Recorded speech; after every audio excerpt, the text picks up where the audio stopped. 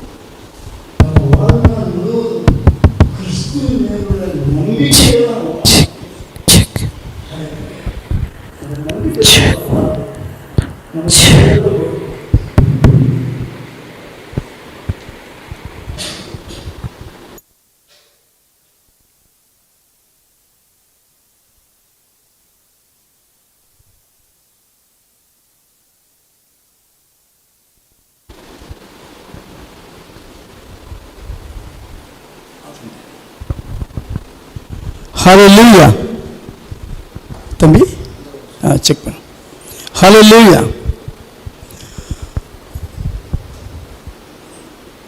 ஹல்லேலூயா. இப்படி இல்லைன்னா அதே கொடுத்துரு.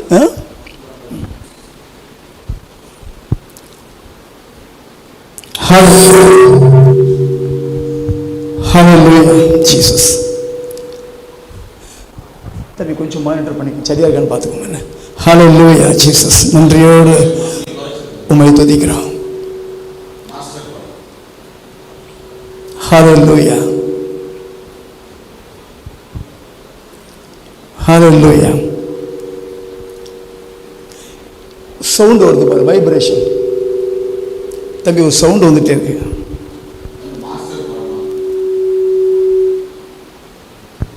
ஹல்லேலூயா ஜீசஸ். ஒரு சில அறிவிப்புகள். நம்ம சபையில் யாருக்காவது பிறந்த நாள், வெட்டிங் அனிவர்சரி, வேறு ஏதாவது ஒரு நல்ல விஷயம் இருந்தாலும் நம்ம எல்லாரும் ஷேர் பண்ணிக்கணும்னு நினைக்கிறேன் நான். சகோதரி மனோஜுக்கு 23. Very good very good very good. 23ஆம் தேதி இந்த வாரம் வருது இல்லையா? ஆமாம் ஆமாம் ஆமாம், 23ஆம் தேதி. உங்கள் 2 பையங்களுக்கும் அடுத்தடுத்து 1 மந்த்தில் வருதோ பர்த்டே? சரி. அன்பு தம்பி மனோஜ், ப்ரொஃபஷன் வந்து வீடியோகிராஃபி. அது போக கிடைக்கிற நேரத்துலலாம் ஊழியத்தை செஞ்சுக்கிட்டு இருக்கிற ஒரு அன்பு தம்பி. ரொம்ப நாள் பழகியிருக்கேன். எனக்கு ரொம்ப பிடிச்ச ஒரு தம்பி எனக்கு. ஹல்லேலூயா. எப்பவும் ஸ்மைலிங். அவங்க அப்பா மாதிரி தான், சிரிச்சுக்கிட்டே தான். ரொம்ப அந்த வீடியோகிராஃபிலே ரொம்ப ஆர்வம் உண்டு.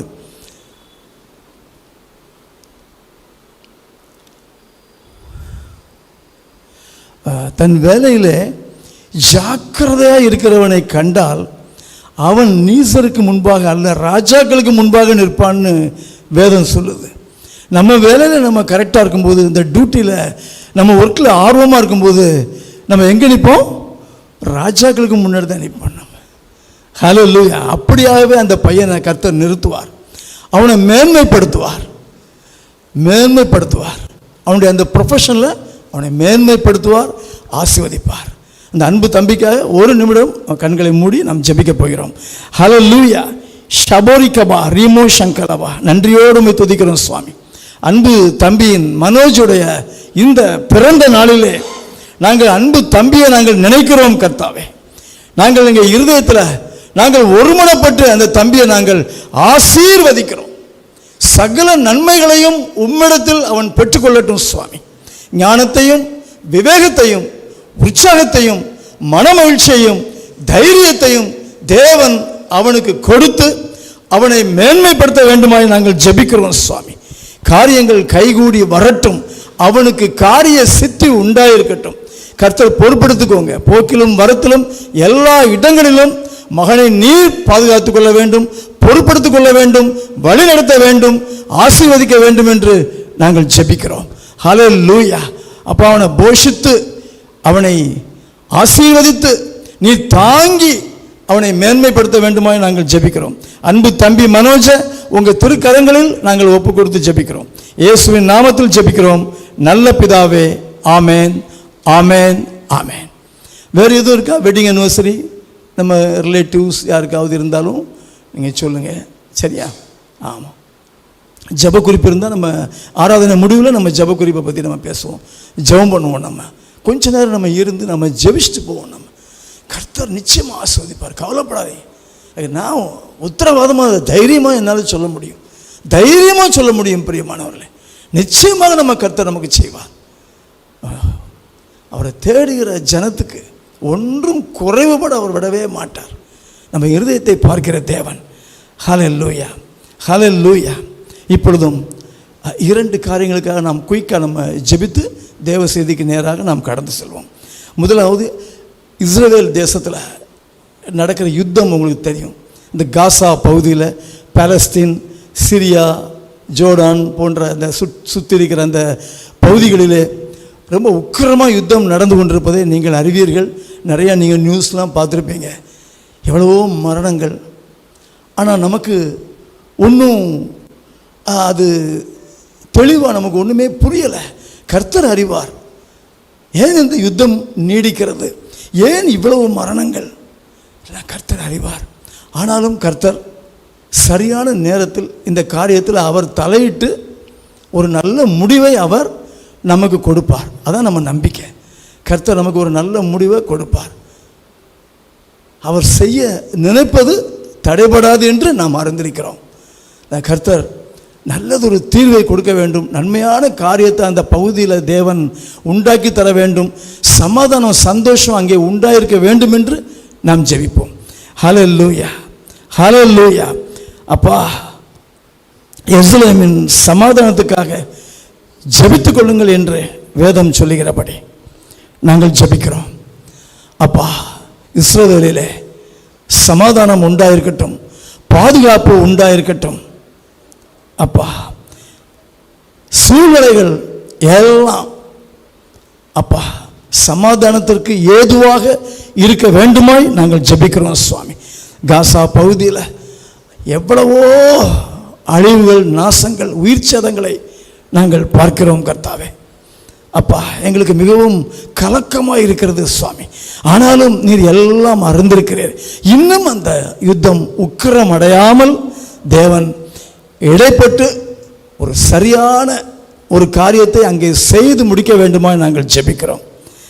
உம்மை நோக்கி கெஞ்சுகிறோம், மன்றாடுகிறோம் தகப்பனே. ஆமேன், ஆமேன், ஆமேன். அதே போல் நம்முடைய சபைக்காகவும் ஜெபித்துக் கொள்ளுங்கள், நம்ம சபை கூடுதலுக்காகவும் ஜெபித்துக் கொள்ளுங்கள். இன்னும் அநேக ஜனங்கள் நம்மோடு சேர்ந்து கர்த்தரை ஆராதிக்க வேண்டும். எத்தனையோ பேர், எவ்வளவோ கர்த்தரை அறியாத ஜனங்கள் உண்டு. அவங்கெல்லாம் ரட்சிக்கப்பட வேண்டும், கர்த்தரை அறிந்து கொள்ள வேண்டும்.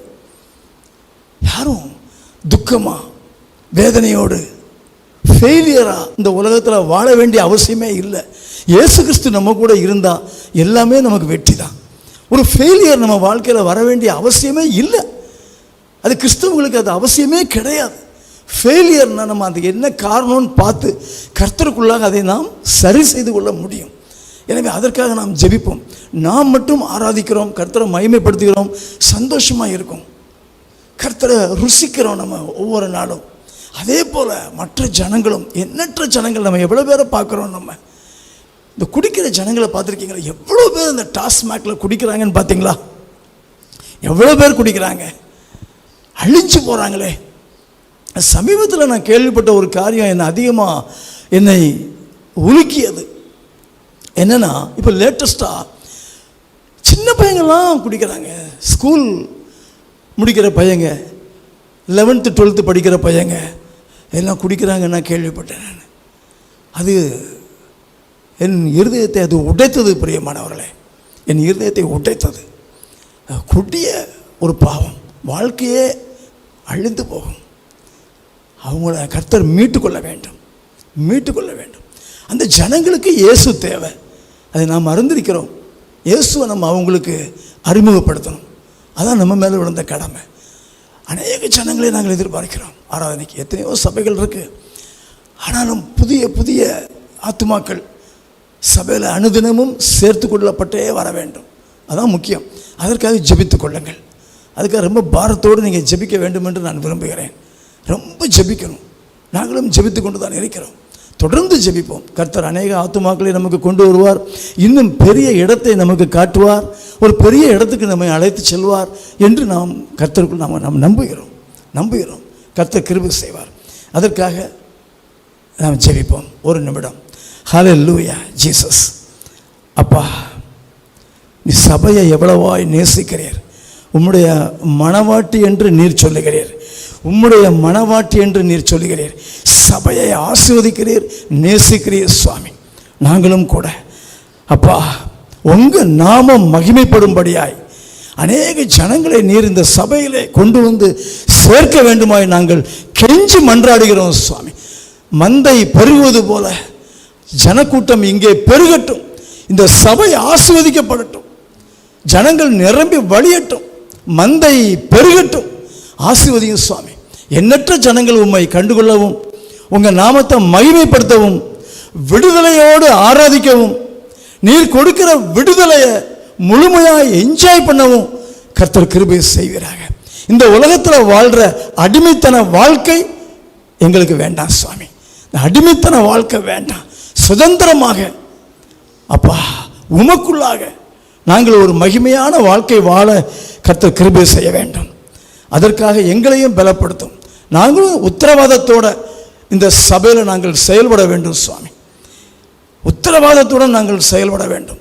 ஜனங்களுக்காக பரிதவிக்கும் இருதயத்தை கர்த்தர் எங்களுக்கு கொடுக்க வேண்டும் என்று ஜெபிக்கிறேன். ஆசீர்வதியும், பெரிய காரியங்களை செய்யும். துதி கன மகிமை நாங்கள் உமக்கு செலுத்துகிறோம். இயேசுவின் நாமத்தில் ஜெபிக்கிறோம் நல்ல பிதாவே. ஆமேன், ஆமேன், ஆமேன்.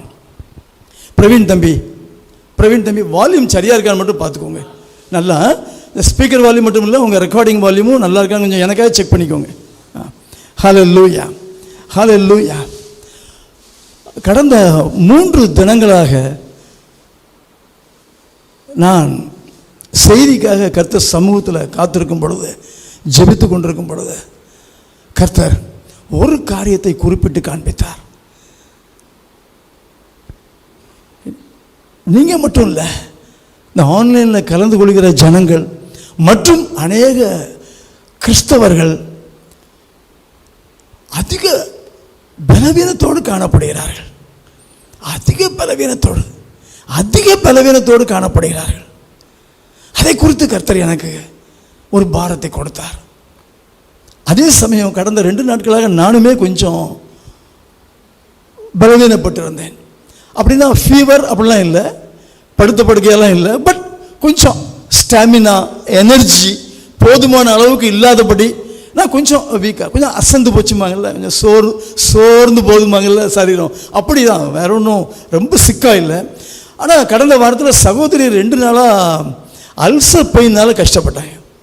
ரொம்ப கஷ்டம். அந்த 2 நாளும் ஹாஸ்பிட்டலில் அட்மிட் பண்ணி ட்ரிப்ஸ்லாம் போட்டு தான் அப்புறம் அவங்க வந்து கொஞ்சம் பலத்தோடு மறுபடியும் அவங்க வேலையில் கவனிச்சாங்க. 2 நாள் அவங்களுக்கு அவங்க ஹாஸ்பிட்டலைஸ் ஆனாங்க. தொடர்ந்து ஊழியத்துக்கு கிளம்பியாச்சு. உடனே சோமானோட ஊழியத்துக்கு கிளம்பியாச்சு. கர்த்தர் உன்னை பலப்படுத்துகிற தேவன், அதைத்தான் இன்னைக்கு நம்ம தியானிக்க போகிறோம். கர்த்தர் உங்களை பலப்படுத்துகிறவர், என்னை பலப்படுத்துகிறவர். அந்த 2 நாளும் கொஞ்சம் நான் பலவீனமாக இருந்தாலும் கர்த்தர் என்னோடு இடைப்பட்ட விதத்தை பார்த்தீங்கன்னா ஆச்சரியமாக இருக்கும். எவ்வளவோ வேலைகள், நானே எல்லா வேலையும் பார்த்துட்டு இருந்தேன்.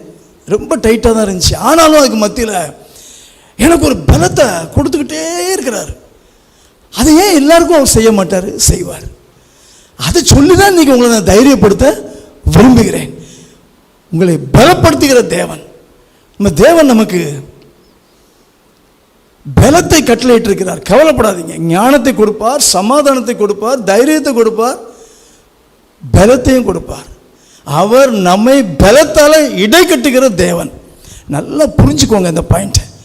யாரும் பயப்படக்கூடாது, தைரியமாக இருக்கணும். ஏன்னா கர்த்தர் என்னை பலப்படுத்துகிறவர். நீ சொல்லணும், சரியா பிரியதர்ஷினி? என்னை பலப்படுத்துகிற கிறிஸ்துவினாலே எல்லாவற்றையும் செய்ய எனக்கு பலன் உண்டு அப்படின்னு அறிக்கப்படணும். புரியுதா? உற்சாகமாக இருக்கணும். ஹல்லேலூயா. அநேக நேரங்களில் ஒரு 5 hours கூட தூங்க டைம் கிடைக்காது. இருந்தாலும் சோர்ந்து போகிறதே இல்லை, பலவீனப்படுறதே இல்லை. கர்த்தர் நம்ம பலப்படுத்துவார். தைரியமாக இருங்க, தைரியமாக இருங்க. அதை சொல்லி தான் இன்றைக்கி உங்களை உற்சாகப்படுத்த கர்த்தர் விரும்புகிறார். அந்த ஒரு எண்ணத்தோடு தான் வந்திருக்கேன். செய்தி இருக்கட்டும் ஒரு பக்கம், சரியா? நான் உங்களோட ஃப்ரீயாக பேசுகிறேன். கர்த்தர் உங்களை பலப்படுத்துகிறவர், கவலைப்படாதீங்க. எந்த பலவீனம் இருந்தாலும் அவர்கிட்ட சப்மிட் பண்ணுங்க, அவர்கிட்ட கொடுத்துருங்க, சரியா? என்ன பலவீனமாக இருந்தாலும் சரி, ஆவியில், ஆத்மாவில், சரீரத்தில் என்ன பலவீனங்கள் காணப்பட்டாலும் அவரிடத்தில் முறையிட வேண்டும். அவர் நம்மை விசாரிக்கிற தேவன், அவர் நம்மை விசாரிக்கிற தேவன், சும்மா இல்லை. நம்மை விசாரிக்கிற தேவன்னா மெய்யாகவே அவர் விசாரிக்கிற தேவன். வேதத்தில் சொன்னபடி உங்களை விசாரிப்பார். அப்படிப்பட்ட தெய்வம் தான் நமக்கு இருக்கிறார். அதனால் நம்ம தைரியமாக இருக்கணும். ஒரு வசனத்தை நான் வாசிக்கிறேன். இன்னைக்கு தியானத்தில் அதுதான் பிரதானமாக நான் எடுக்கிறேன். சங்கீதக்காரன், கோராகின் புத்திரரில் உள்ள ஒரு சங்கீதக்காரன் பாடுகிறான். கோராகின் புத்திரர், உம்மிலே பலன் கொள்கிற மனுஷன் பாக்கியவான். உம்மிலே பலன் கொள்கிற மனுஷன் பாக்கியவான் என்று கர்த்தரை பார்த்து பாடுகிறான். சங்கீதம் 84:5 இருக்குது, சரியா? 84:5. உம்மிலே பலன் கொள்கிற மனுஷன் பாக்கியவான். நம்ம யாருக்குள்ள பலன் கொள்ளணும்? கர்த்தருக்குள்ள, சரியா? வேற எதுலேயும் நம்ம பலன் கொள்ளக்கூடாது. திடப்படணும்னா கர்த்தருக்குள்ள தான் நம்ம திடப்படணும். வேற எதையும் நம்ம தேடக்கூடாது, நாடக்கூடாது. நல்லா ஞாபகம் வச்சுக்கோங்க. நம்ம கிறிஸ்டியன்ஸ், நம்ம பலப்படுத்துகிற தேவன் நமக்கு இருக்கிறார். நம்மை பலப்படுத்துகிற கர்த்தர் நமக்கு இருக்கிறார். அவரை உறுதியாய் பற்றிக்கொள்ள வேண்டும். எஸ்தருக்கும் அதே காரியத்தை தான் நான் சொல்கிறேன். நான் உன்னை பலப்படுத்துகிற கர்த்தர், உன்னை பலப்படுத்துகிற கர்த்தர். ஒரு பக்கமாக நரம்பு இழுக்கும், பிசாசு சில கிரியைகளை கொண்டு வருவான். கர்த்தர் நம்ம பலப்படுத்துகிறவர். அந்த ஒரு தைரியம் நமக்கு இருந்தால் போதும். அவர் உன்னை பலப்படுத்துகிறவர், உன்னை பலப்படுத்துவார். நீங்கள் சொல்லிக்கிட்டே இருங்க, என்ன பலப்படுத்துவார். எனக்கு கவலை கிடையாது, எனக்கு பயம் கிடையாது. சோர்ந்து போகிறவனுக்கு அவர் பலன் கொடுத்து, சத்துவம் இல்லாதவனுக்கு சத்துவத்தை பெருக பண்ணுகிறார் என்று வேதம் சொல்லுகிறது. பெருக பண்ணுகிறார். கவலைப்படாதீங்க. நீங்க பலவீனமா இருக்கும் போதே நீங்க பலம் உள்ளவன். அது நல்லா புரிஞ்சுக்கோங்க. பவுல் சொல்றாரு, நான் சொல்லல. நான் பலவீனனா இருக்கும் போதே நான் பலமுள்ளவனா இருக்கிறேன்னு சொல்றாரு அவர். பலவீனமா இருக்கிறது ஒரு பக்கம் நல்லதுதான். நீங்க பலவீனமா இருக்கும்போது கிறிஸ்துவின் வல்லமை உங்க மேல கடந்து வரும். ஆட்டோமேட்டிக்கா நீங்க ஜெபம் பண்ணாட்டி கூட கடந்து வரும். எந்த சரீரத்தில், எந்த பகுதியில், இல்லை ஆத்மாவில் ஒரு சின்ன பலவீனத்தை கர்த்தர் பார்த்தாலும் உடனே அந்த ஏரியாவில் அவர் கிரியை செய்து உங்களை பலப்படுத்துவார். இது ஒரு ஆட்டோமேட்டிக் ப்ராசஸ், சரியா? நீங்கள் கோவில்பட்டியில் இருக்கிறீங்க. இந்த தீப்பெட்டியெல்லாம் செய்கிற மிஷின்ஸ் நிறைய இந்த ஊரில் உண்டு. அந்த தீப்பெட்டி உற்பத்தி ஆகும்போது ஏதாவது ஒரு பகுதியில் அந்த மிஷினில் ஒரு சின்ன ஃபயர் வந்துச்சுன்னா, தீ வந்துச்சுன்னா, ஆட்டோமேட்டிக்காக அங்கே வாட்டர் ஃப்ளோ ஆகும், பம்ப் ஆகும். வாட்டர் பம்ப் ஆகி அந்த தீயை அணைச்சிடும். இது ஆட்டோமேட்டிக். எங்கே கொஞ்சம் ஃபயர் தெரிஞ்சாலும் உடனே அந்த வாட்டர் அந்த ஃபயரை அணைச்சிடும்.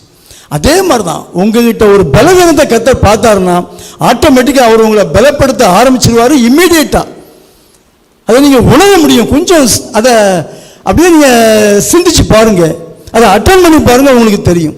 இந்த 2-3 நாட்கள் அதை தான் நான் பார்த்தேன், அதை தான் சொல்கிறேன். சொல்லிகிட்டே சுற்றிக்கிட்டு இருப்பேன். பலப்படுத்தும் பலப்படுத்தும் பலப்படுத்தும்னு சொல்லிக்கிட்டே இருப்பேன் நான்.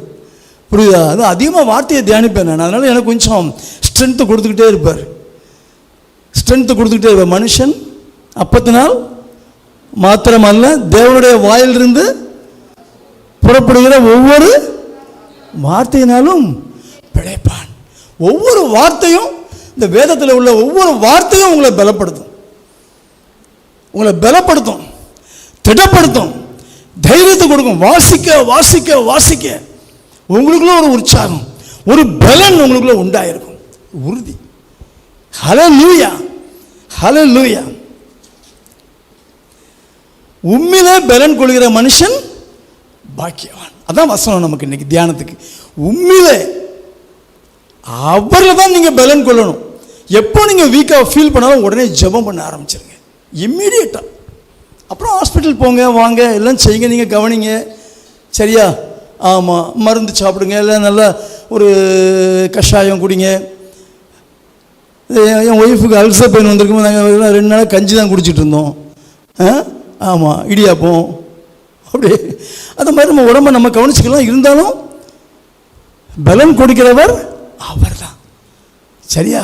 அவருக்குள்ளே பலன் கொள்ளணும். எல்லா விதத்துலையும் சொல்கிறேன், சரீரத்தில் மாத்திரம் இல்லை, ஆத்மாவிலையும் சரி. நம்ம பொருளாதாரத்தில் நம்ம கொஞ்சம் வீக்கானாலும், நம்ம ஞானத்தில் கொஞ்சம் குறைவுபட்டாலும் கர்த்தர் உடனே அங்கே வருவார், உடனே வருவார்.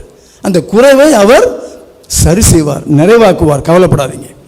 அதனால தான் ஹாபக்கூக் என்கிற தீர்க்கதரிசி அவர் பாடுறாரு பாருங்க, ஆண்டவராகிய கர்த்தர் என் பலன், ஆண்டவராகிய கர்த்தர் என் பலன், ஆண்டவராகிய கர்த்தர் என் பலன் சொல்றார் பெரிய தீர்க்கதரிசி. ஹாபக்கூக் 3:19 ஆண்டவராகிய கர்த்தர் என் பலன். அதே வசனத்தை நம்ம சொல்லணும். அந்த வசனத்தை அப்படி காப்பி பண்ணிக்கணும், நம்ம அப்படி தான் அறிக்கை செய்யணும் நம்ம. சரியா? பரிசுத்தவான்கள் சொன்ன வார்த்தைகளெல்லாம் எடுத்து நம்ம அப்படியே நம்ம அறிக்கை செய்யணும். ஆண்டவராகிய கர்த்தர் என் பலன். எனக்கு ரொம்ப பிடிக்கும். என் கார்லேயே நான் ரொம்ப நாள் ஒட்டி வச்சிருந்தேன் அந்த வசனத்தை. The sovereign Lord is my strength அப்படின்னு அந்த வசனத்தை ஒட்டி வச்சிருந்தேன். The sovereign Lord is my strength அப்படின்னு. அவர் தான் எனக்கு பலன். ஹல்லேலூயா, ஹல்லேலூயா. அதே போல் உங்களுக்கு தெரியுமா, ஒரு சின்ன ஸ்டோரி நான் சொல்கிறேன். ஒரு சின்ன ஸ்டோரி, ஒரு பைபிள் வந்து ஸ்டோரி இல்லை, ஒரு இன்சிடென்ட்டு. ஆமாம், சிக்லாக் எத்தனை பேருக்கு தெரியும்? தெரிஞ்சால் கை தூக்குங்க. சிக்லாக் தெரியாது? சரி. சவுல் தெரியுமா? சவுல் தாவீதை விரட்டிக்கிட்டே போனான்ல இல்லையா? துரத்துக்கிட்டே போனான். தாவீது பயந்து ஓடினார், உயிருக்கு பயந்து ஓடினார். அவருடைய பீப்புளெலாம் கூட்டிக்கிட்டு, குடும்பங்கள், அவரை சார்ந்த ஜனங்கள் கூட்டங்கள் எல்லாத்தையும் கூட்டிகிட்டு ஓடினார். சவுல் விரட்டிக்கிட்டே வந்தார். இப்போ இஸ்ரவேல் பார்டர் வந்துருச்சு. பார்டர் வந்தவுடனே அடுத்தது பெலிஸ்தியர் தேசம். அந்த தேசத்துக்குள்ளே தாவீது உள்ளே ஓடிட்டார். சரியா? பெலிஸ்தியர் தேசத்துக்குள்ளே போனோடனே காத்துங்கிற ஒரு தேசம், அங்கே போயிட்டாரு. அங்கே வந்து ஆக்கீஸ்னு ஒரு ராஜா இருந்தான். அவன்கிட்ட போய் தஞ்சமாக போய் அங்கே போய் சேர்ந்துட்டார். அப்போ இஸ்ரவேல் பார்டரை விட்டு தாண்டி காத் அப்படிங்கிற பெலிஸ்தியர் தேசத்துக்குள்ளே போயிட்டார் அவர். உடனே சவுல் பார்த்தான், அங்கே போயாச்சா தாவீது, பெலிஸ்தியர் தேசத்துக்குள்ளே போயாச்சா, அப்போ ஒன்றும் செய்ய முடியாது அப்படின்னு திரும்பி போயிடுறான் அவன். சவுல் திரும்பி போயிடுறாரு, அவருடைய கேபிட்டல் தலைநகருக்கு போயிடுறாரு. தாவீது எங்கே போகிறாரு? பெலிஸ்தியர் தேசத்தில். அங்கே போய் அந்த ஆக்கீஸ்ங்கிற ராஜா வந்து ரொம்ப ஃப்ரெண்டு, அவருக்கு ஃப்ரெண்ட் ஆயிடுறாரு. 2 பேரும் நம்ம ஃப்ரெண்டு. ரொம்ப அன்பு செய்கிறாரு அந்த பெலிஸ்தியர் ராஜா. தாவீது மேலே ரொம்ப ரெஸ்பெக்ட், நிறைய கேள்விப்பட்டிருக்காரு. யூதா தேசத்தில், இஸ்ரவேல் தேசத்தில் தாவீது எப்படியெல்லாம் யுத்தம் பண்ணார் அப்படின்னு சொல்லி நிறையா கேள்விப்பட்டிருக்காரு. சவுல் வந்து தாவீதுனால தான் சவுல் வந்து அவ்வளவு பெரிய ராஜாவாக இருக்க முடியுதுங்கிறத மறுகொண்டு அந்த காத் ராஜா தெரிஞ்சு வச்சுட்டு தாவீதை ரொம்ப ரெஸ்பெக்ட் பண்ணி அவர் அடைக்கலம் கொடுக்குறாரு. அப்போ சிக்லாக் அப்படிங்கிற ஒரு ஊர், அங்கே இந்த காத் தேசத்தில் சிக்லாக்ங்கிற ஊர். அதான் சிக்லாக் தெரியுமான்னு கேட்டேன். அந்த சிக்லாக்ல நீ தங்கிக்கோ, அவங்க கூட தாவீது கூட வந்து 600 பேரும் குடும்பங்கள் எல்லாம் சேர்ந்து அந்த சிக்லாக்ங்கிற இடத்துல தங்கிடுறாங்க. அங்கே தான் அவங்க ஸ்டே பண்ணுறாங்க. சரியா? அந்த இடம் தாவீதுக்காக ராஜா கொடுத்துட்டார். அங்கே இருக்கும்போது யுத்தத்துக்கு போகும்போதெல்லாம் அந்த ஆக்கீஸ் ராஜாவோடு சேர்ந்து தாவீது கூட போவார். சரியா? கூட போகிறது வழக்கம். ரொம்ப ஸ்ட்ரென்த்தில் ஆக்கீஸ் ராஜாவுக்கு தாவீது கூட வந்தால் ரொம்ப சந்தோஷம். நிறையா யுத்தங்களை ஜெயிச்சு கொடுத்தாரு தாவீது அங்கே போயும். அப்படி யுத்தத்துக்கு போகும்போது ஒரு நாள் யுத்தம் முடிஞ்சதுக்கப்புறம் அந்த 600 பேரோட சிக்லாக்கு வராரு. சிக்லாக்னா ஒரு வீடு மாதிரி அவருடைய இடம். யுத்தம் முடிஞ்சதுக்கப்புறம் பெலிஸ்தியர் தேசத்திலிருந்து, காத் தேசத்திலிருந்து சிக்லாக்கு வராரு. சிக்லாக்கு வந்தவொடனே பார்த்தா ஒரு ஷாக்கு, ஒரு அதிர்ச்சி. ஒருத்தருமே இல்லை சிக்லாக்ல. இந்த 600 பேரோட குடும்பங்கள், மனைவிமார்கள், பிள்ளைகள், பொருட்கள், உடைமைகள் எல்லாத்தையும் அமலேக்கியர் கொள்ளையடிச்சுட்டு போயிட்டாங்க. அமலேக்கியர் கொள்ளையடிச்சுட்டு போயிட்டாங்க. தாவீதுக்கு 2 மனைவி உண்டு, அவங்களையும் பிடிச்சிட்டு போயிட்டாங்க. எல்லோருடைய மனைவிகளையும் பிடிச்சிட்டு போயிட்டாங்க, பிள்ளைகளை கொண்டு போயிட்டாங்க, உடைமைகளை கொண்டு போயிட்டாங்க. இந்த இடத்தெல்லாம் அக்னியால் எரிச்சு போட்டாங்க. உடனே அந்த ஜனங்கள், தாவீதோடு இருந்த அந்த 600 பேரும் பலங்கொள்ளாமல் போக மட்டும் அழுதார்கள் நம்ம வாசிக்கிறோம். இது எந்த அதிகாரத்தில் இருக்குன்னா 1 சாமுவேல் 30வது அதிகாரம். பிறகு வீட்டில் போய் படித்து பாருங்கள், இன்ட்ரெஸ்டிங்காக இருக்கும். என் பிரசங்க வார்த்தைகளோட அந்த அதிகாரத்தை படித்து பாருங்கள். 1 சாமுவேல் 30வது அதிகாரத்தில். சரியா? ஆமாம். அப்போது ஜனங்கள்லாம் அழுகுறாங்க. ஸ்ட்ரென்த்தே இல்லாமல் போகிற அளவுக்கு, அழ முடியாமல் போகிற அளவுக்கு அழுகுறாங்க. அவ்வளோ துக்கம், அவ்வளோ வேதனை. அப்போ தாவீதோட அந்த 600 பேரும் சொல்கிறாங்க, இந்த தாவீதோட தப்பு வந்ததுனால தான் இப்போ நம்ம பிள்ளைகளை குடும்பங்களெல்லாம் இழந்துட்டோம். தாவீதை நம்ம கல் எறிஞ்சு நம்ம கொலை பண்ணணும்னு சொல்கிறாங்க. அப்போ தாவீது பயங்கரமாக நெருக்கப்படுறான். ஒரு நெருக்கமான ஒரு சூழ்நிலை. என்ன செய்யன்னு தெரியல. என்ன பண்ண தெரியுமா? ஜெபம் பண்ணான்னு பார்க்குறோம். நம்ம ஜெபம் பண்ண உடனே அதுக்கு முன்னாடி ஒரு வார்த்தை சொல்கிறான். அந்த வார்த்தையை தான் நான் உங்களுக்கு சொல்லணும்னு நினைக்கிறேன். நான் தாவீது தன் தேவனாகிய கர்த்தருக்குள்ளே தன்னை திடப்படுத்தி கொண்டான். 1 சாமுவேல் 30:6. தாவீது தன் தேவனாகிய கர்த்தருக்குள்ளே தன்னை திடப்படுத்தி கொண்டான். அப்படித்தான் நீங்கள் திடப்படுத்தி கொள்ளணும். எந்த சூழ்நிலை மோசமாக இருந்தாலும் நீங்கள் உங்களை கர்த்தருக்குள்ளே திடப்படுத்தி கொள்ளணும். அதான் முக்கியம். யார்கிட்டமோ போய் சொல்லி நம்ம புலம்பக்கூடாது. சரியா? கர்த்தருடைய சமூகத்துக்கு போங்க, ஜெபம் பண்ணுங்க, உங்களை நீங்களே திடப்படுத்திக் கொள்ளுங்க, தைரியப்படுத்திக் கொள்ளுங்க, பலப்படுத்திக் கொள்ளுங்கள். உங்களை நீங்களே பலப்படுத்திக் கொள்ளுங்கள். எங்க? கர்த்தருடைய சமூகத்தில். சரியா? கர்த்தருக்குள்ளே உங்களை நீங்கள் திடப்படுத்திக் கொள்ளணும். அதைத்தான் வேதம் சொல்லுது. வேதம் சொல்லி கொடுக்குற ஒரு ஐடியா, ஜெபம் பண்ணுங்க. தாவீது தன் தேவனாகிய கர்த்தருக்குள்ளே தன்னை திடப்படுத்தி கொண்டான். ஆங்கிலத்தில் ரொம்ப அழகாக இருக்கும். David found strength in the Lord is God. கர்த்தருக்குள்ளே தன்னை திடப்படுத்தி கொண்டான். ஹல்லேலூயா! எவ்வளோ பெரிய காரியம் பாருங்க. ஜெபம் பண்ண உடனே கர்த்தர் அவனுக்கு சொல்றாரு, அந்த அமலேக்கியரை தொடர்ந்து போ, அந்த அமலேக்கியரை தொடர்ந்து போ, அவங்கள பிடிப்ப, அவங்கள முறியடிப்ப, உன் ஜனங்களை எல்லாம் திருப்பிக் கொள்வேன்னு சொல்றாரு கர்த்தர். தாவீது உடனே தைரியமாக தொடர்ந்து போகிறாரு. அவங்க 2-3 நாள் போயிட்டாங்க ட்ராவலில். அதுக்கு பின்னாடியே இங்கே தாவீது 600 பேரோட போகிறாரு. 200 பேர் டயர்டாகி விடாய்த்து போனார்கள்னு போட்டிருக்கு. 200 பேர் தாவீது கூட போக முடியல, அவங்க நின்றுட்டாங்க ஒரு இடத்துல. மிச்சம் 400 பேர் மட்டும் தொடர்ந்து போகிறாங்க. அப்போ அமலேக்கியர் ஒரு இடத்துல ஒரு நைட்டில் பார்க்குறாங்க. அவங்க குடிச்சு கும்மாளம் போட்டு ஜாலியாக இருக்காங்க அந்த அமலேக்கியர்கள். தாவீது என்ன செய்ய தெரியுமா? அந்த 400 பேரோடு சேர்ந்து அந்த கேம்பில் உள்ளே புகுந்து அவங்கள அடிக்கிறாரு. இந்த அடி தாங்காமல் ஓடுறாங்க அந்த அமலேக்கியர்லாம். அவ்வளோ பேரும் ஓடுறாங்க. எல்லாரையும் விரட்டி அவ்வளோ பேரையும் சங்காரம் பண்ணுறாரு. ஒரு 400 வாலிபர்கள் மட்டும் ஒட்டகத்தில் ஏறி தப்பிச்சு போயிட்டாங்க. அவ்வளோதான். மற்ற எல்லாரையும் நிக்கிரகம் பண்ணிட்டாரு. தாவீது தன்னுடைய 2 மனைவிகளை மீட்டு கொண்டார். எல்லாருடைய மனைவிகளும் அப்படி பத்திரமா இருக்காங்க. பொருட்கள்லாம் பத்திரமா இருக்கு. ஒன்று குறைவுபடாமல் சகலத்தையும் தாவீது திருப்பி கொண்டான் என்று பார்க்கிறோம். சரியா? சூழ்நிலையை பார்த்து தாவீது சோர்ந்து போயிருந்தா மறுபடியும் போய் அந்த ஜனங்களை மீட்டு கொண்டு வந்திருக்க முடியுமா? முடியாது. தாவீது சோர்ந்து போகல, விரட்டினான். புரியுதா? முன்னாடி ஜெபம் பண்றான். கர்த்தர் அவனுக்கு இன்ஸ்ட்ரக்ஷன் கொடுக்குறாரு. அப்படியே விரட்டி போறான், அவங்கள ஜெயிக்கிறான். சகலத்தையும் மீட்டு கொண்டான் என்று வேதம் சொல்லிக்கிறது. அந்த 1 சாமுவேல் அந்த 30வது அதிகாரத்தை வாசிச்சு பாருங்க. சரியா?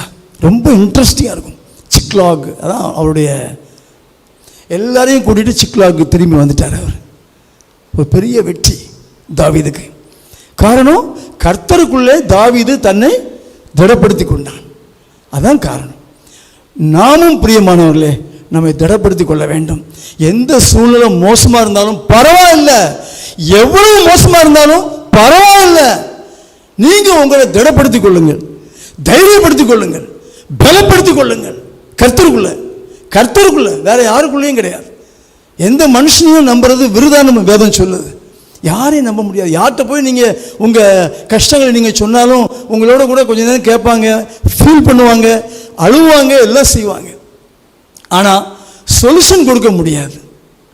சொல்யூஷன் கொடுக்க கர்த்தர் தான் முடியும். அவர் தான் கொடுப்பார். தீர்வு அவர் தான் கொடுப்பார். அதனால் உங்களுக்கு ரொம்ப வேண்டியவிட நீங்கள் பேசுங்க, அது தப்பு இல்லை. உங்கள் கஷ்டங்களை சொல்லலாம், பகிர்ந்து கொள்ளலாம், ஆலோசனைகளை கேட்கலாம். ஆனால் முடிவு கர்த்தர் தான் உங்களுக்கு கொடுக்க முடியும். முடிவான ஒரு ஆலோசனை உங்களுக்கு கொடுக்க முடியும். உங்களை பலப்படுத்தி அதை கொடுப்பார். உங்களை பலப்படுத்தி தான் உங்களை கொடுப்பார். சோர்வுக்கு இடமே கொடுக்க விட மாட்டார். நீங்கள் அவர் சமூகத்துக்கு உடனே போயிருங்க, உடனே ஜெபம் பண்ணுங்க. சோர்ந்து போயிடாதீங்க, திடநட்டு போகாதீங்க, திடநட்டு போகாதீங்க. முக்கியம். தாவீதுடைய எக்ஸாம்பிளை பார்த்தோம் நம்ம. சிக்லாகில் என்ன நடந்தது, தாவீது எப்படி அதை மேற்கொண்டான்னு சொல்லி நம்ம இப்போ பார்த்தோம். நம்ம அந்த வசனங்கள்லாம் வாசித்து சொன்னால் அவங்களுக்கு ரொம்ப நேரம் ஆகும். அதுக்காக தான் நான் உங்களுக்கு ஃபாஸ்ட்டாக உங்களுக்கு நான் சொல்லிட்டேன் நான். சரியா? ஆமாம், ரைட்டு. அப்போ நம்ம கர்த்தர் யார்? நம்ம கர்த்தர் யார்? நம்ம என்ன சொல்கிறோம்? கண்மலைன்னு சொல்கிறோம் இல்லையா? கண்மலை, கண்மலையாகிய கர்த்தாவே நம்ம சொல்கிறோம். கண்மலைனாலே ஸ்ட்ரென்த்து தான். ஒரு பாறை எப்படி இருக்கும்? எவ்வளோ ஸ்ட்ராங்காக இருக்கும். அதில் முட்ட முடியுமா? தலை உடஞ்சி போயிடும். கண்மலை வந்து ரொம்ப ஸ்ட்ராங். கண்மலை, நம்ம தேவனை வந்து கண்மலைன்னு சொல்கிறோம். அந்த கண்மலையிலேருந்து ஸ்ட்ரென்த்து நமக்கு வருது. நல்லா அப்படியே இமேஜின் பண்ணி பாருங்கள். இந்த கண்மலையிலேருந்து ஸ்ட்ரென்த்து நமக்குள்ளே வருது. அது வரணும்னா நீங்கள் ஜெபம் பண்ணணும், அவரை ஆராதிக்கணும். நீங்கள் ஜெபம் பண்ண பண்ண பண்ண ஆராதிக்க ஆராதிக்க கண்மலையை பார்த்து நீங்கள் ஜெபம் பண்ண பண்ண கண்மலையை பார்த்து நீங்கள் ஆராதிக்க ஆராதிக்க அந்த கண்மலையிலேருந்து என்ன வரும்? ஸ்ட்ரென்த் வரும்.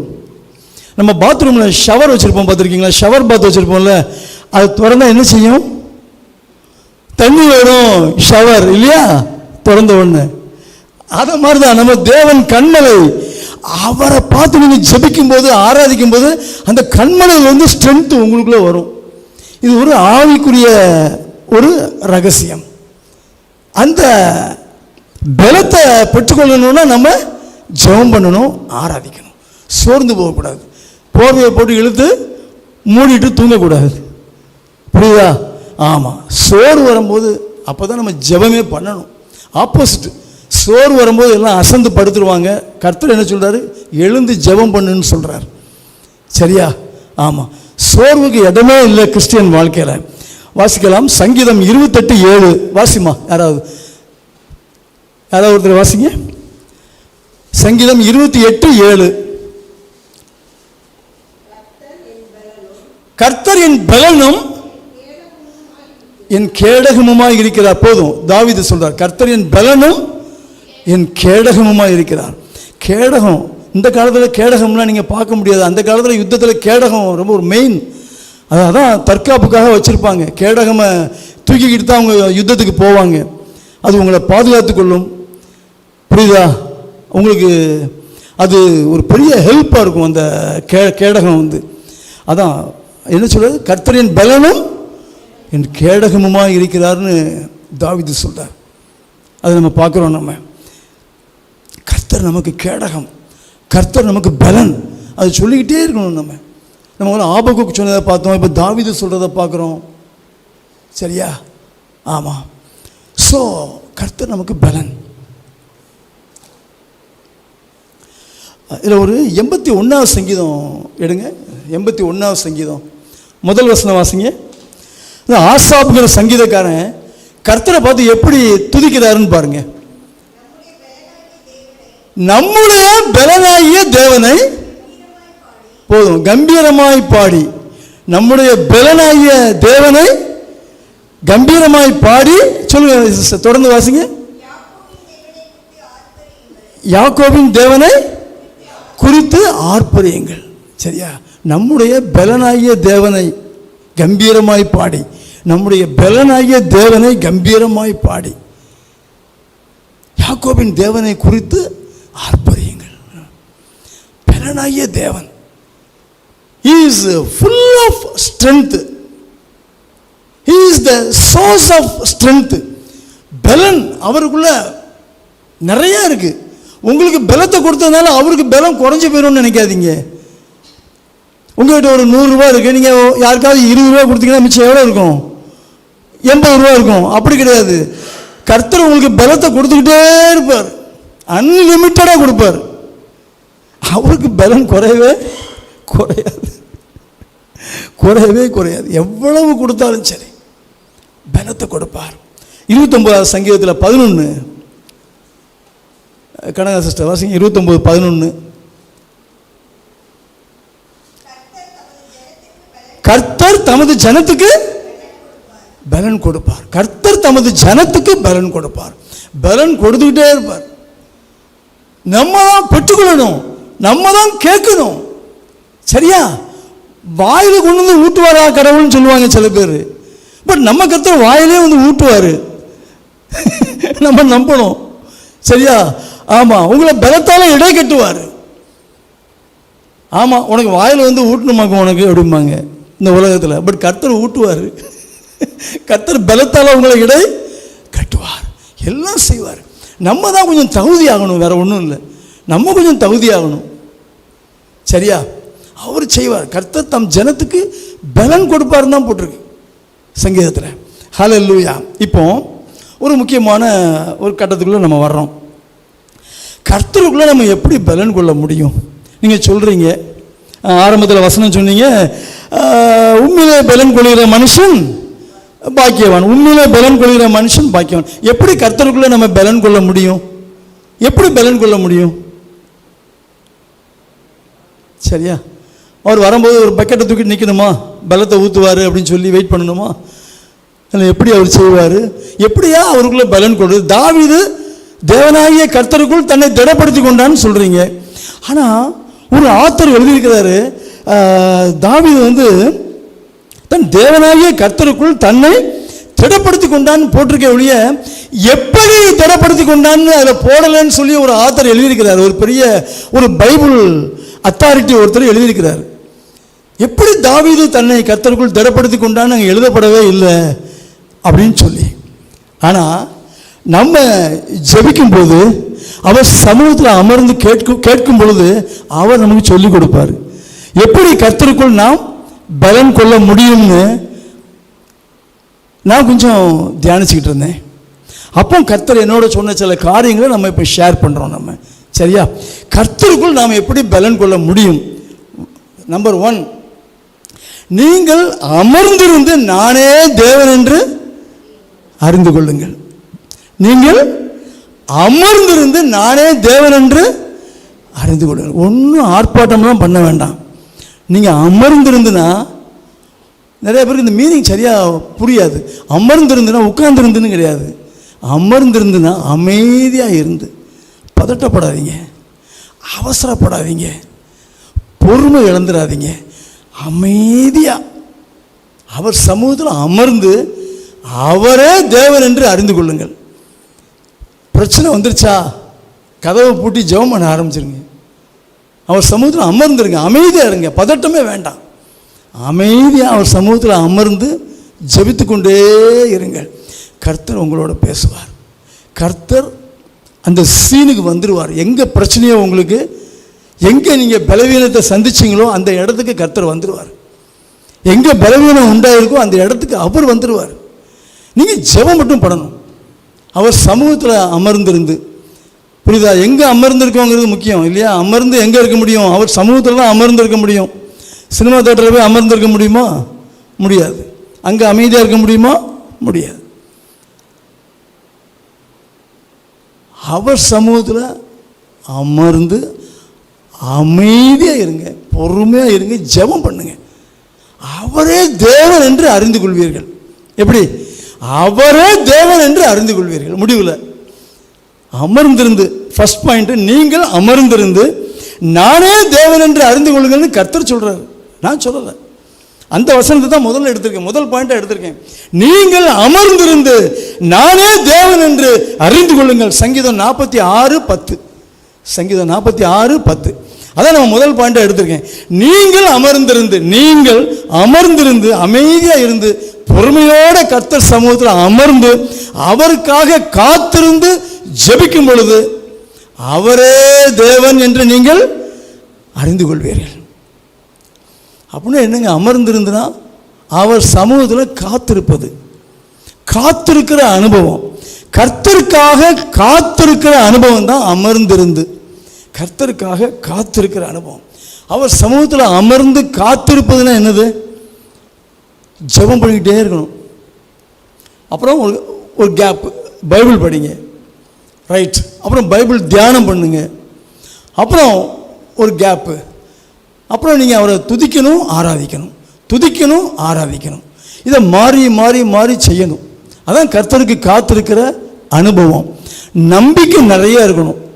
கர்த்தர் மேலே நம்பிக்கையாக இருந்தால் தான் அவர் சமூகத்தில் நீங்கள் காத்திருக்க முடியும்.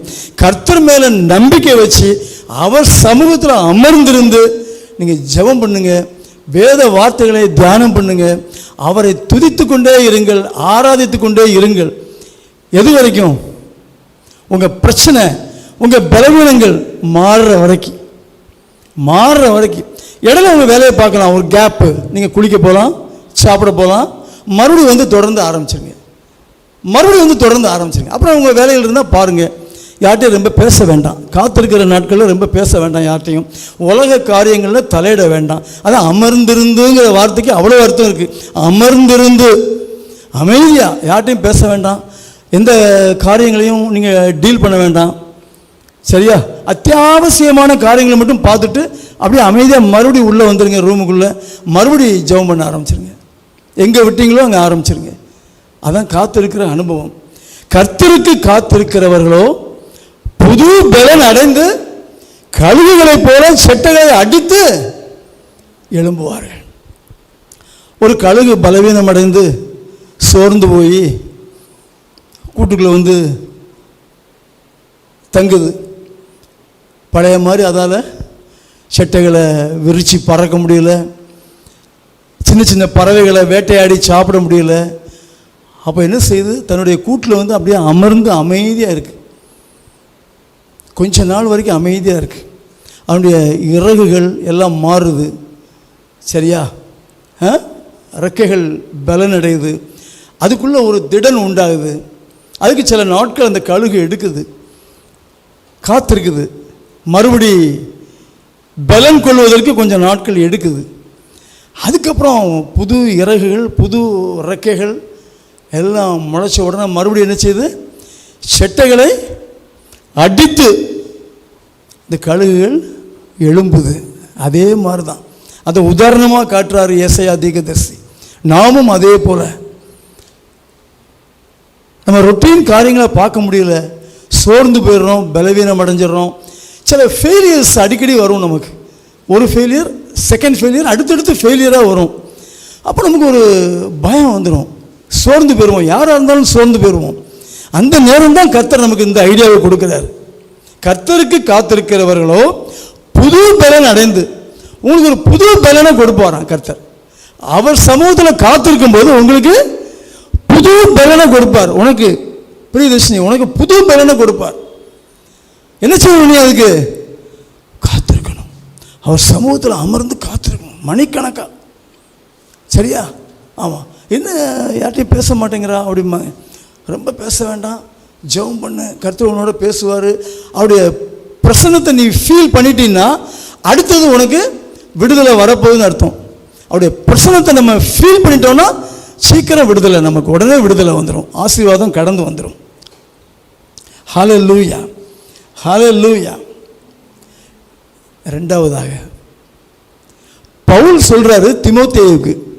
தீமோத்தேயு ஒரு சின்ன வாலிபன், ஒரு 20 சம்திங் தான் வயசு இருக்கும், 20-25 அந்த ரேஞ்சில் இருக்குன்னு வைங்க. பவுலோடு சேர்ந்து ஊழியம் பண்ணிகிட்டு இருக்கிறாரு தீமோத்தேயு. அப்போ நிறைய ஆலோசனைகள் கொடுக்காரு தீமோத்தேயுக்கு பவுல். அப்போ ஒரு இடத்துல சொல்கிறாரு, 2 தீமோத்தேயு 2வது நிருபம், தீமோத்தேயுக்கு எழுதின 2வது நிருபம் 2வது அதிகாரத்தில் முதல் வசனத்தில் எடுத்த உடனே சொல்கிறாரு, நீ கிறிஸ்து இயேசுவில் உள்ள கிருபையில் பலப்படு. கிறிஸ்து இயேசுவில் உள்ள கிருபையில், நான் உங்களுக்கு சொல்கிறேன், நீங்கள் ஜான்சன் தம்பி, நீங்கள் கிறிஸ்து இயேசுவில் உள்ள கிருபையில் பலப்படுங்க. நான் சொல்ற ஆலோசனை தான். நல்லா சாப்பிடுங்கன்னு யாருனாலும் சொல்லலாம் அந்த உலகத்தில். நல்லா சாப்பிடுங்க, கொஞ்சம் முட்டை, பால், மீன், ஜூஸு நல்லா சாப்பிடுங்க கொஞ்சம். யாருனாலும் சொல்லலாம், நம்ம ஈஸியாக ஆலோசனை கொடுப்போம் நம்ம இல்லையா? இந்த காலத்தில் பார்த்தீங்கன்னா ஹெல்த் பாயிண்ட்ஸ் நிறையா பேர் பேசுகிறாங்க. Health points. இந்த கொரோனா வந்துட்டு போனதுக்கப்புறம் தான் எல்லாம் ஹெல்த் பாயிண்ட்ஸ், ஒருத்தருக்கு ஒருத்தர் அட்வைஸு, எப்படி ஹெல்த்தை மெயின்டைன் பண்ணுறது அப்படின்னு. பவுல் சொல்றார் தீமோத்தேயுக்கு, நீ கிறிஸ்து இயேசுவில் உள்ள கிருபையில் பலப்படு. ஒரு வரிதான், எவ்வளவு ஆழமான சத்தியம் அதில் இருக்கு. கிறிஸ்து இயேசுவில் உள்ள கிருபையில் பலப்படு. கிறிஸ்து இயேசுக்குள்ள கிருபை இருக்கு, கிறிஸ்து இயேசுக்குள்ள கிருபை இருக்கு. அதுல நம்ம பலப்படணும். அதுல நம்ம பலப்படணும்னா கிறிஸ்துவோடு நாம் இணைக்கப்பட்டிருக்க வேண்டும். கிறிஸ்துவோட நாம் இணைக்கப்பட்டிருக்க வேண்டும், கனெக்ட் ஆகிருக்கணும். நம்ம இந்த லைட் இருக்குல்ல, இந்த பிளக் இருக்கா, அதை மாட்டினா தான் அந்த லைட் எரியும், அப்படிதானே?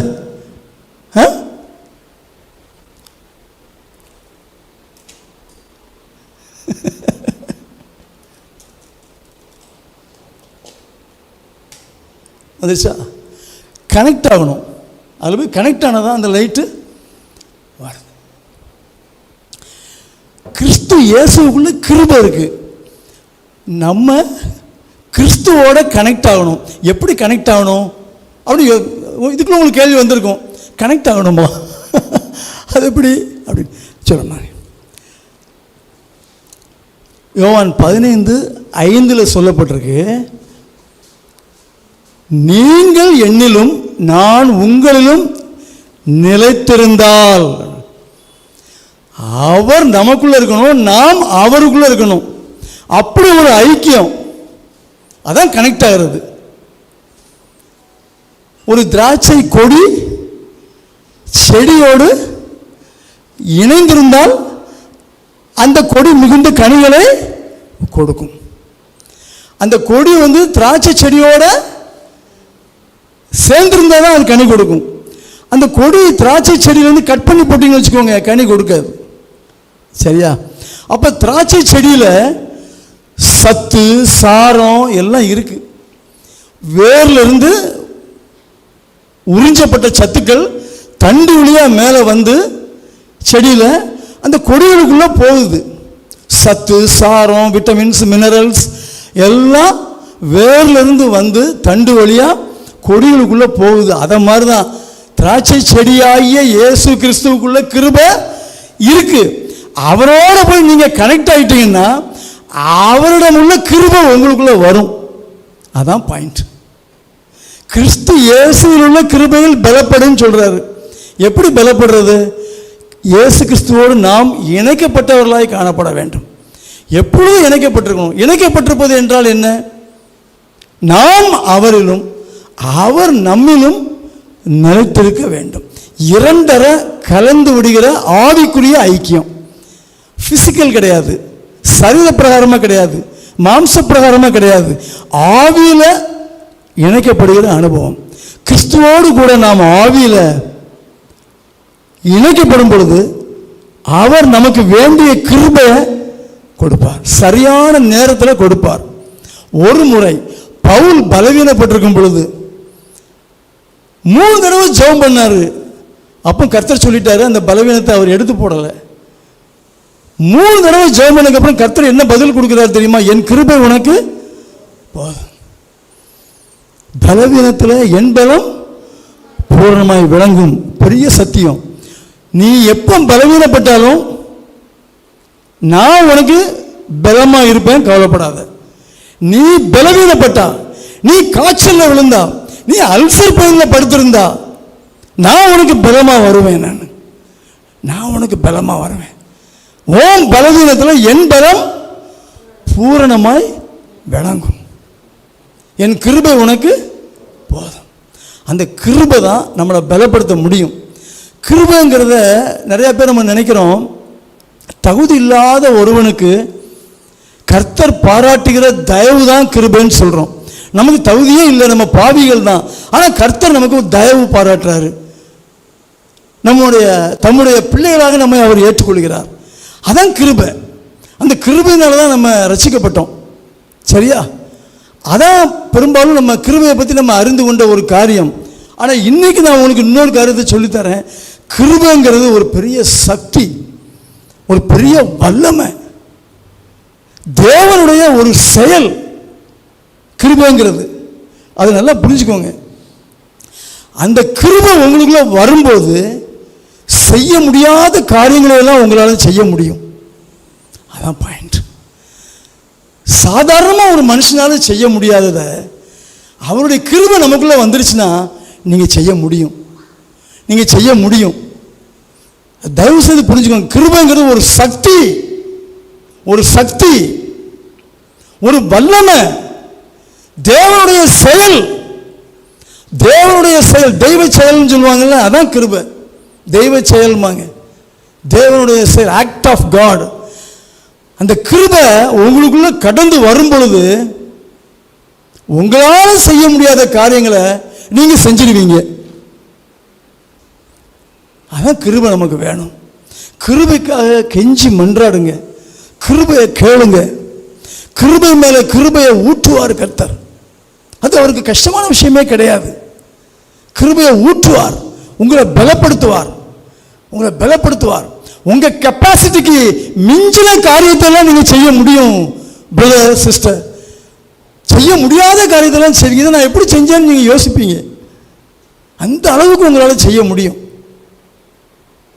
அந்த அளவுக்கு ஞானத்தையும் கொடுப்பார், அந்த அளவுக்கு நமக்கு சரீரத்தில் பலத்தையும் கொடுப்பார், உற்சாகத்தையும் கொடுப்பார். நல்லா செய்ய முடியும். எந்த விஷயமா இருந்தாலும் பரவாயில்ல, அவருடைய கிருபை இருந்தால் போதும், எதையும் சாதிக்க முடியும். இதை இன்ஜினியர் தான் செய்ய முடியும், இதை ஒரு பெரிய டெக்னீஷியன் தான் செய்ய முடியும்னு நினைக்காதீங்க. கர்த்தர் உங்களுக்கு கிருபையை ஊற்றும் பொழுது எதையும் உங்களால் சாதிக்க முடியும், செய்ய முடியும்.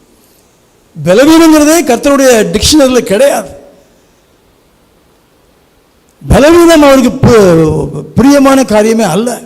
உங்களை பலப்படுத்துவார், உங்களை கொண்டு சாதிப்பார்.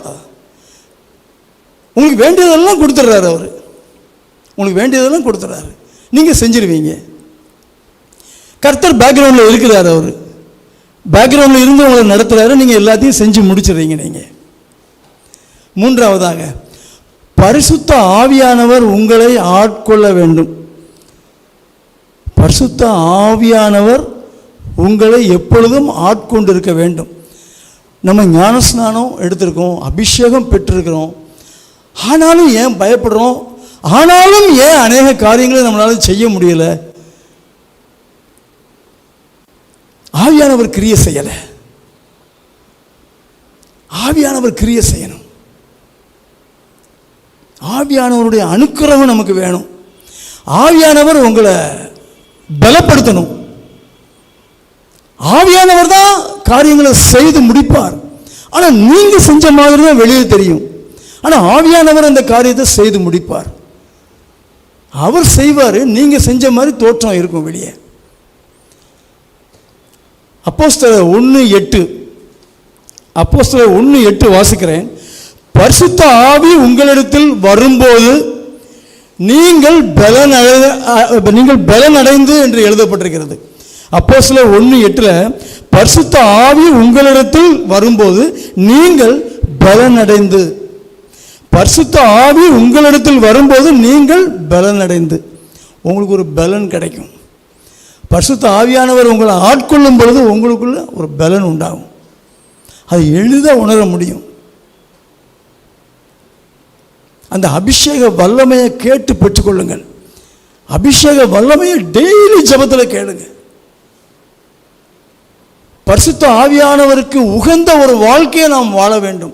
ஏன்னா பரிசுத்த ஆவியானவர் நம்ம இருதயத்தில் தங்கி இருக்கிறார், வாசம் பண்ணுகிறார். ஒரு தெய்வம், பரிசுத்த தெய்வம் நமக்குள்ள வாசம் பண்றாருன்னா நம்ம எப்படி வாழணும்னு யோசிச்சு பாருங்க. எவ்வளவு பெர்ஃபெக்டா நம்ம வாழணும், எவ்வளவு கரெக்டா நம்ம வாழணும். அப்படி நம்ம வாழும்போது தான் பரிசுத்த ஆவியானவர் நமக்குள்ள கிரியை செய்ய முடியும். அவர் வாசம் பண்ணத்தக்கதாக நம்முடைய சரீரமாகிய ஆலயம் பரிசுத்தமாக காணப்பட வேண்டும். அப்போதான் ஆவியானவர் நமக்குள்ள வாசம் பண்ண முடியும். இங்கே டாப் டு பாட்டம் அசுத்தமாக காணப்பட்டால், நம்முடைய ஆவியில், ஆத்மாவில், சரீரத்தில் அசுத்தங்கள் காணப்பட்டால் ஆவியானவர் வாசம் பண்ண முடியாது. எப்படி வாசம் பண்ணுவார்?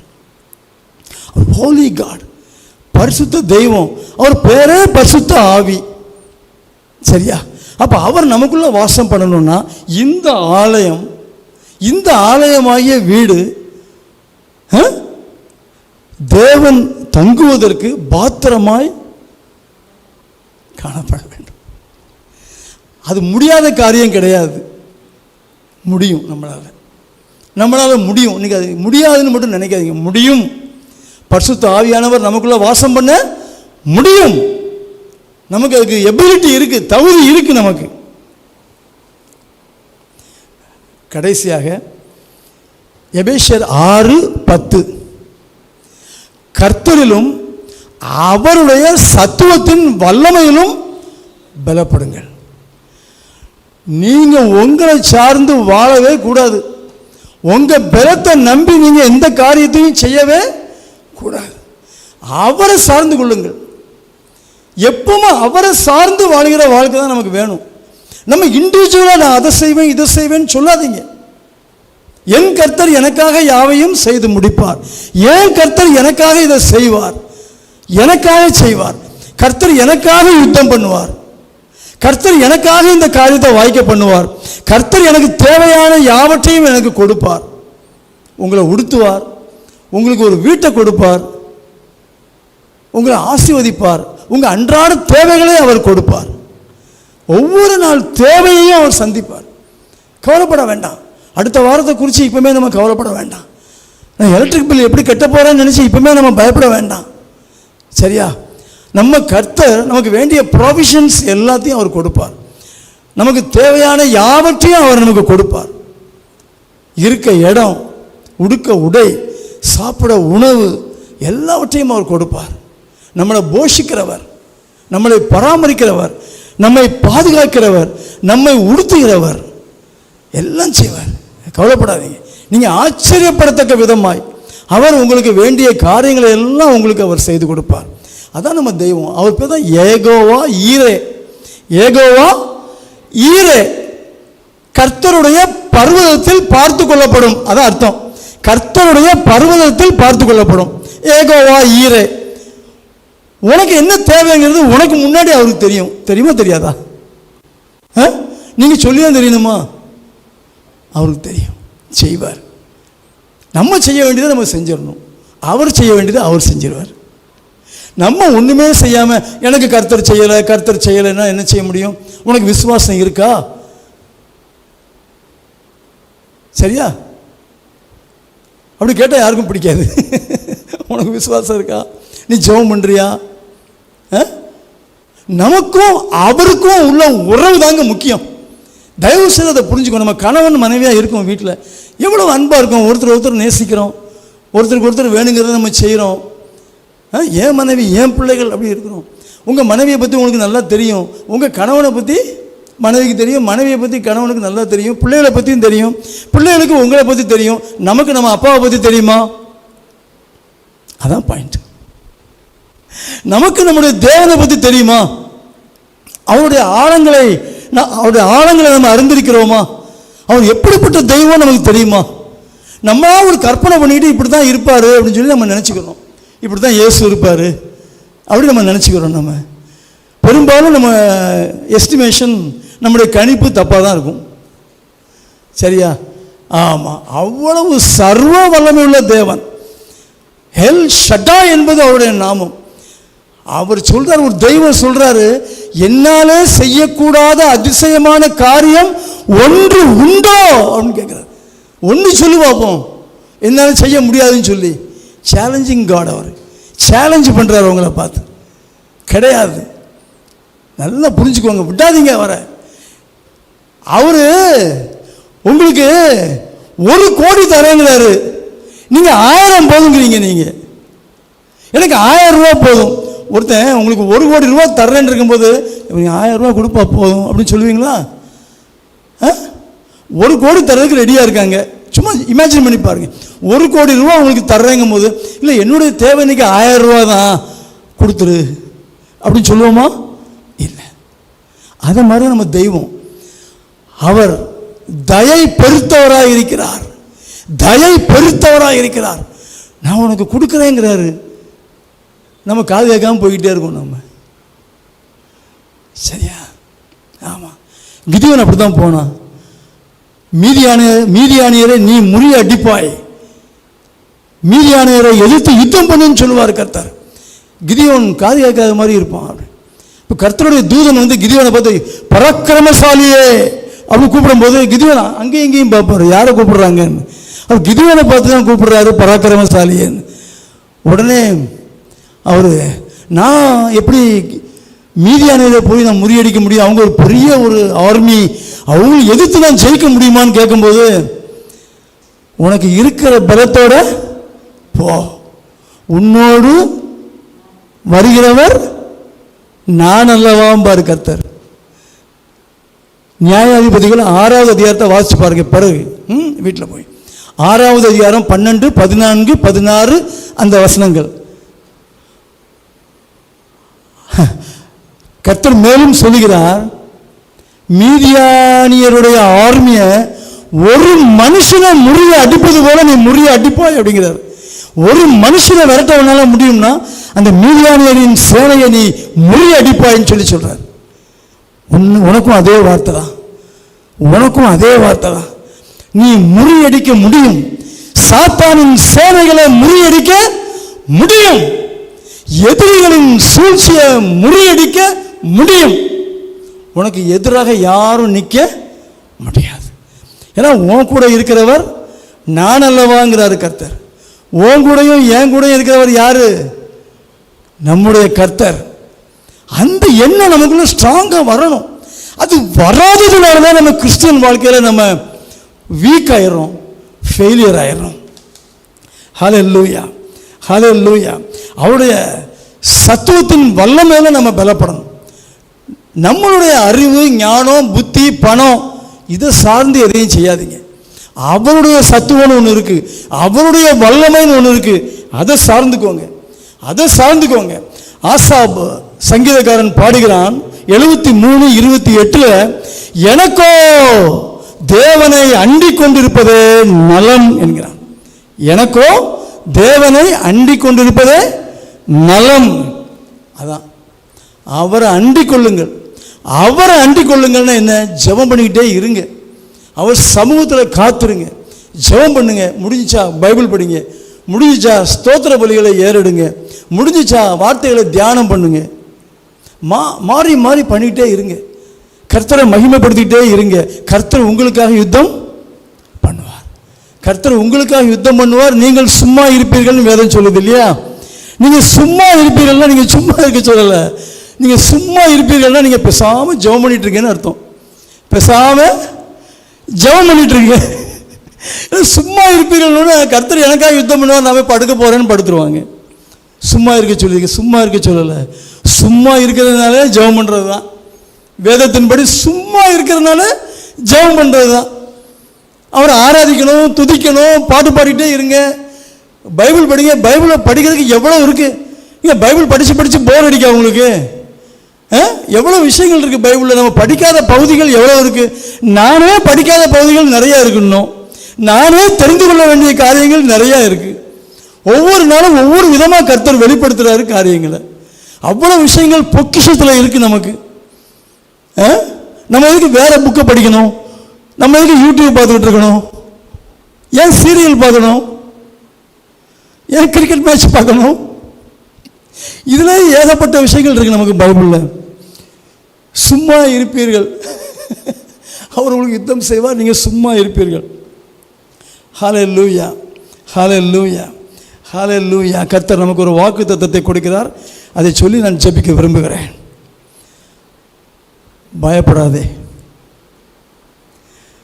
நான் உன்னுடனே இருக்கிறேன், திகையாதே, நான் உன் தேவன். இங்கே தான் வருது முக்கியமானது. நான் உன்னை பலப்படுத்தி உனக்கு சகாயம் பண்ணுவேன். நான் உன்னை பலப்படுத்தி உனக்கு சகாயம் பண்ணுவேன். சகாயம் பண்ணுவேன்னா உதவி பண்ணுவேன்னு அர்த்தம். நான் உன்னை பலப்படுத்தி உனக்கு உதவி பண்ணுவேன். பயப்படாத, திகையாத, பயப்படாத, திகையாத. வீக் ஆகிட்டோன்னு பயப்படாத, பலவீனமாக இருக்கும்னு பயப்படாத, என்னால் முடியலைன்னு சொல்லாத. முடிய பண்ணுறவர் அவர். நம்ம நாலேஜ் லிமிட்டட், அவர் நாலேஜ் அன்லிமிட்டட். சரியா? ஆமாம். அவருடைய அறிவை அளவிட முடியாதுன்னு வேதம் சொல்லுது. அவருடைய அறிவை அளவிடவே முடியாது. அவருடைய கெப்பாசிட்டி என்னன்னு உனக்கும் எனக்கும் தெரியாது. அவருடைய கெப்பாசிட்டி புரியுதா? ஆமாம். கிருபையை கேளுங்க, பரிசுத்த ஆவியை கேளுங்க, அப்படியே வார்த்தைகளை தியானம் பண்ணுங்க. வார்த்தைகளில் வல்லமை இருக்குது. அந்த வார்த்தைகள் உள்ளே போகும்போது நம்மளை பலப்படுத்தும். இப்போ அதெல்லாம் எக்ஸ்பிளைன் பண்ண முடியல, டைம் இல்லை நமக்கு இன்னைக்கு. வார்த்தைகளை தியானிக்க தியானிக்க வார்த்தைகளை நாம் உட்கொள்கிறோம்னு அர்த்தம். வார்த்தைகளை உட்கொள்கிறோம். பைபிளை அந்த பக்கத்தை கிழிச்சு நம்ம சாப்பிட முடியுமா? அந்த பக்கத்தை கிழிச்சு சாப்பிட்றவா? அப்படி சொல்லலை. வார்த்தைகளை உட்கொள்ள வேண்டும்னா அந்த வார்த்தைகளை வாசிக்க வேண்டும், தியானிக்க வேண்டும், பிராக்டிஸ் பண்ண வேண்டும். வாசிக்க வேண்டும், தியானிக்க வேண்டும், பிராக்டிஸ் பண்ணணும், அப்ளை பண்ணி பார்க்கணும் அந்த வசனங்களை. அதான் உட்கொள்வது, வசனங்களை உட்கொள்வது. நீங்கள் பலப்படுவீர்கள். பலனடைகிறதுக்கு, கர்த்தருக்குள்ள பலனடைகிறதுக்கு அநேக காரியங்கள் உண்டு, அநேக காரியங்கள் இருக்கு. நம்ம இன்னைக்கு சுருக்கமாக ஒரு 4 விஷயத்தை மட்டும் பார்த்துருக்கோம். புரியுதா? ரொம்ப சிம்பிளாக வேணால் சொல்லிடுறேன் நான். ஜெபிச்சுக்கிட்டே இருங்க, பைபிள் படிச்சுக்கிட்டே இருங்க, பைபிள் படிச்சுக்கிட்டே இருங்க, ஜெபம் பண்ணிக்கிட்டே இருங்க. கர்த்தர் உங்களை நடத்துவார். ஏன்னா அவர் உங்களோடு கூட இருக்கிறார், அவர் உங்களோடு கூட இருக்கிறார். அந்த உறுதி நமக்கு வேணும். என் கர்த்தர் என்னோடு கூட இருக்கிறார், அந்த நம்பிக்கை நமக்கு வேணும். கிதியோனுக்கு முதல்ல அந்த நம்பிக்கை இல்லாமல் இருந்துச்சு. அதான் அவரே சொல்கிறார், உன்னை அனுப்புகிறவர் நான் அல்லவா, அவர் உன்னை தெரிந்து கொண்டவர் அவர் அல்லவா. அப்படித்தானே பிரதர்? உங்களை தெரிந்து கொண்டது யாரு? அவர் தான். அப்போ அவர் உங்களை பலப்படுத்துவார். உங்களை தெரிந்து கொண்டார், உங்களை தெரிந்து கொண்டார், உங்களை அழைத்திருக்கிறார். உங்களுக்கு வேண்டியதெல்லாம் அவர் செய்வார். நீங்கள் கவலைப்படாதீங்க. சரியா? ஜெபம் பண்ணுவோம். ஹல்லேலூயா, ஹல்லேலூயா. நன்றியோடு உம்மை துதிக்கிறோம் சுவாமி. நீர் கொடுத்த வார்த்தைகளுக்காக நன்றி அப்பா. உங்கள் சத்தியத்தை நாங்கள் அறிந்து கொள்ளும்படி நீர் பாராட்டின கிருபைக்காக உமக்கு நன்றி. சத்தியத்தை நாங்கள் அறிந்து கொண்டோம். நாங்கள் எப்படி உமக்குள்ளாக பலப்பட முடியும் என்று நாங்கள் இப்பொழுது புரிந்து கொண்டோம் சுவாமி. உண்மையிலே தான் நாங்கள் பலன் கொள்ள முடியும். இந்த உலகத்தில் வாழும் நாட்களிலே நாங்கள் வேற எந்த காரியங்களிலும் முயற்சி செய்து பலன் கொள்ள முடியாது. அது உறுதி கர்த்தாவே. உண்மையிலே மாத்திரம்தான் ஒரு கிறிஸ்தவன் பலப்பட முடியும் என்பதை நாங்கள் முற்றிலுமாய் நாங்கள் உணர்ந்து கொண்டோம். அதற்கு நாங்கள் செய்ய வேண்டிய காரியங்கள், உங்கள் சமூகத்தில் நாங்கள் காத்திருக்க வேண்டும். உங்கள் கிருபையை நாங்கள் உம்மிடத்தில் நாங்கள் பெற்றுக்கொள்ள வேண்டும். பரிசுத்த ஆவியானவரால் நாங்கள் அபிஷேக வல்லமையை பெற்றுக்கொள்ள வேண்டும். உங்கள் சத்துவத்தை நாடி, உங்களுடைய வல்லமையை நாடி உண்மை நாங்கள் சார்ந்து கொண்டு வாழ வேண்டும். எப்படி ஒரு திராட்சை கொடி ஒரு திராட்சை செடியில் இணைந்திருந்தால் மட்டுமே அந்த கொடி பலப்பட முடியுமோ, கனி தர முடியுமோ, அதே போல தான் நாங்கள் உம்மோடு இணைந்திருந்தால், உம்மோடு ஆவியில் இசைந்திருந்தால் நாங்களும் எந்த காரியத்தையும் செய்ய முடியும், எந்த காரியத்தையும் செய்ய முடியும். நீங்கள் சொல்லியிருக்கீங்க, என்னால் அன்றி உங்களால் ஒன்றும் செய்யக்கூடாது. அதே யோவான் 15:5 சொல்லியிருக்கீங்க, என்னால் அன்றி உங்களால் ஒன்றும் செய்யக்கூடாது. நீங்கள் இல்லாமல் நாங்கள் ஒன்றுமே செய்ய முடியாது இந்த உலகத்தில். ஹல்லேலூயா. நீரே எங்களுக்கு துணை, நீரே எங்களுக்கு அடைக்கலம், நீரே எங்களுக்கு பலன் சுவாமி. ஹல்லேலூயா, ஹல்லேலூயா. ஆண்டவராகிய கர்த்தர் என் பலன் என்று ஆபகுக் தீர்க்கதரிசி சொன்னது போல நாங்களும் எங்கள் வாயை திறந்து அறிக்கை செய்கிறோம். ஆண்டவராகிய கர்த்தர் எங்கள் பலன், எங்கள் பலன். ஹல்லேலூயா. என்னை பலப்படுத்துகிற கிறிஸ்துவினாலே எல்லாவற்றையும் செய்ய எனக்கு பலன் உண்டு என்று பவுல் அறிக்கை செய்தது போல நாங்களும் அறிக்கை செய்கிறோம், நாங்களும் அறிக்கை செய்கிறோம். கிறிஸ்தவ வாழ்க்கை என்பது வெற்றி வாழ்க்கை தான், அதில் தோல்வியே கிடையாது. ஹல்லேலூயா. அதே போல நாங்கள் பலமுள்ளவர்களாய் வாழ வேண்டும் என்பதே உங்கள் விருப்பமாய் இருக்கிறது கர்த்தாவே. நாங்கள் பலவீனராய், தோல்வி அடைந்தவர்களாய், சோர்ந்து போனவர்களாய், திகைத்துக் கொண்டிருக்கிற ஜனமாய், பயந்து வாழ்கிற ஒரு வாழ்க்கை வாழ்வதை நீர் விரும்பவில்லை சுவாமி. ஹல்லேலூயா. எங்களை பலப்படுத்தி, எங்களை திடப்படுத்தி, எங்களை ஸ்திரப்படுத்தி, எங்களை நிலைநிறுத்துகிற தேவன் நீர் என்பதை நாங்கள் அறிந்து உணர்ந்து உம்மை பற்றி கொண்டு வாழ, உம்மை அண்டி கொண்டு வாழ கிருபை செய்வீராக. எங்களை தாழ்த்தி இந்த சமூகத்தில் ஒப்புக் கொடுக்கிறோம். இயேசுவின் நாமத்தில் ஜெபிக்கிறோம் நல்ல பிதாவே. ஆமென், ஆமென், ஆமென். என் ஆத்துமாவே கர்த்தரை ஸ்தோத்திரி, என் முழு உள்ளமே அவருடைய பரிசுத்த நாமத்தை ஸ்தோத்திரி. என் ஆத்துமாவே கர்த்தரை ஸ்தோத்திரி, அவர் செய்த சகல உபகாரங்களையும் மறவாதே. ஆமென், ஆமென், ஆமென்.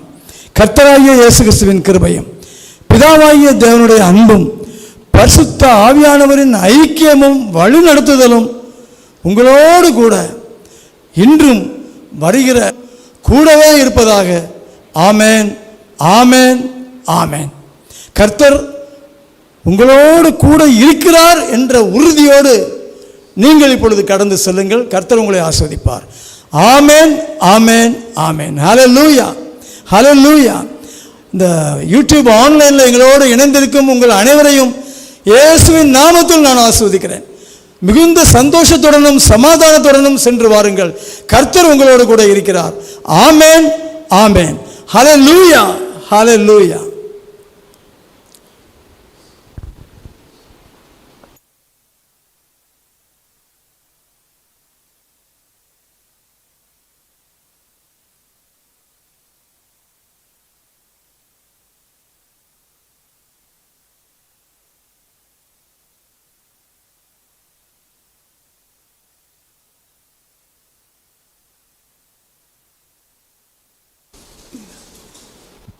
ஆன்ல இருக்கா? காணிக்கை